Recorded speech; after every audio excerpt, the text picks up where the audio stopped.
गुलाम, बादशाह और सुंदरी की ज़िंदगी एक नहायत ख़तरनाक मोड़ पर आके खड़ी हो चुकी है।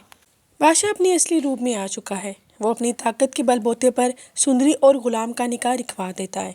लेकिन कहानी यहाँ पे ख़त्म नहीं होती। जहांदाद, जो इतनी आसानी से चुप रहने वालों में से नहीं होता, वे एक बहुत बड़ी चाल चलता है। वो अपने आदमियों से कह के बादशाह को बेहोश करवा देता है। जैसे ही बादशाह बेहोश हो जाता है, वो जल्दी से गुलाम और सुंदरी को इस हवेली से दूर जाने के लिए कह देता है। गुलाम सुंदरी का हाथ पकड़ता है और जल्दी से वहाँ से निकल जाता है। बादशाह को जैसे ही होश आता है, जैसे उसे सारी हकीकत के बारे में पता चलता है, तो वो हद से ज़्यादा गुस्से में आ जाता है। वो गुस्से में खड़ा होकर कसम खाता है कि सिर्फ़ और सिर्फ सुंदरी उसी की है और मैं सुंदरी को अपने अलावा किसी का होने नहीं दूंगा। बादशाह अपने आदमियों के ज़रिए गुलाम की लोकेशन ट्रेस करवाता है, लेकिन इस बार गुलाम कोई भी चालाकी नहीं होने देता। वो जल्दी से सुंदरी को लेकर घर के दरवाजे से भाग जाता है। वो सुंदरी को वहाँ से कोर्ट ले जाना चाहता है, क्योंकि वो चाहता है कि वो किसी सही और लीगल तरीके से सुंदरी को अपने निकाह में लेकर आए। लेकिन शायद किस्मत को यहाँ पे कुछ और ही मंजूर है। जैसे ही इन दोनों का निकाह स्टार्ट होना शुरू होता है, वहीं भी बादशाह पहुँच जाता है। बादशाह हद से ज़्यादा गुस्से में होता है। वो उसी टाइम कहता है कि जितनी जल्दी हो सके गुलाम को पकड़ लो। बादशाह के आदमी गुलाम को पकड़ लेते हैं। यहाँ पे सुंदरी बेबस लाचार नज़र होती है। वो इस वक्त फुल बादशाह के रहमो करम पे होती है। बादशाह सुंदरी को अपने कराची वाले घर में ले जाता है, लेकिन यहाँ पे आएगा एक नया ट्विस्ट। सुंदरी इतनी आसानी से हार मानने वालों में से नहीं है। वो मौके की तलाश में होती है। उसे जैसे मौका मिलता है वो वहाँ से भी भाग निकलती है। वो वहाँ से निकलती ही गुलाम को अपनी लोकेशन सेंड कर देती है। गुलाम वहाँ पर रस्सियों से बंधा हुआ आता है। वो हर तरह से मुमकिन कोशिश करके गुंडों से अपनी जान बचा के वहाँ से भाग निकलता है। वो दोनों एक दूसरों को देख के रोना शुरू हो जाते हैं, लेकिन यहाँ पर उतनी देर तक बादशाह इन दोनों के पास पहुँच जाता है। माहौल काफ़ी ज़्यादा गर्म हो जाता है।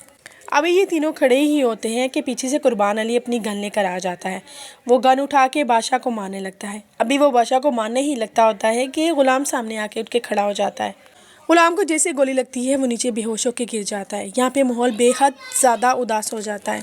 वो फौरी तौर पर गुलाम को लेकर हॉस्पिटल भागता है ताकि उसका ट्रीटमेंट हो सके। उसके बाद वो सुंदरी का हाथ पकड़ता है और हवेली ले जाता है। यहाँ पर आके वो सही वाली ज़िद दिखाता है और कहता है कि अगर मुझे सुंदरी नहीं मिली तो मैं अभी इस वक्त खुद को शूट कर लूँगा।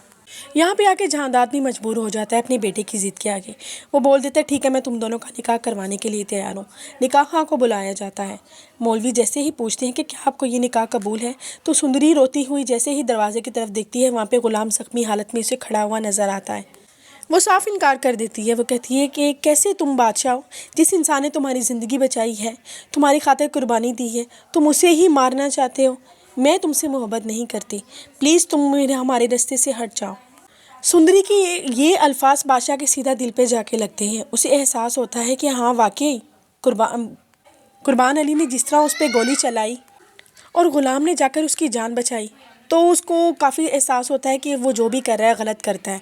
वो उसी टाइम उसकी तरफ देखता है ज़ख्मी हालत में। उसकी आंखों से आंसू जारी हो जाते हैं। बादशाह बड़े ही हिम्मत करके सुंदरी का हाथ पकड़ कर जाकर ग़ुलाम के हाथ के ऊपर रख देता है और कहता है कि तुम दोनों को एक दूसरे की मोहब्बत मुबारक हो। इस तरह से दोनों बेहद खुश हो जाते हैं। बादशाह जहांदाद की तरफ देखता है और कहता है, अगर आपकी खुशी मेरी मूरख के साथ शादी करने में है तो मुझे इसमें कोई इतराज़ नहीं है। हवेली में एकदम खुशी का समा हो जाता है। सब बेहद खुश हो जाते हैं। ये थी मेरी आज की प्रेडिक्शन जो मैंने आपके साथ शेयर कर दी। अब देखते हैं कि सुंदरी किसको मिलती है, ग़ुलाम को या बादशाह को। कमेंट्स में लाजमी बताइएगा।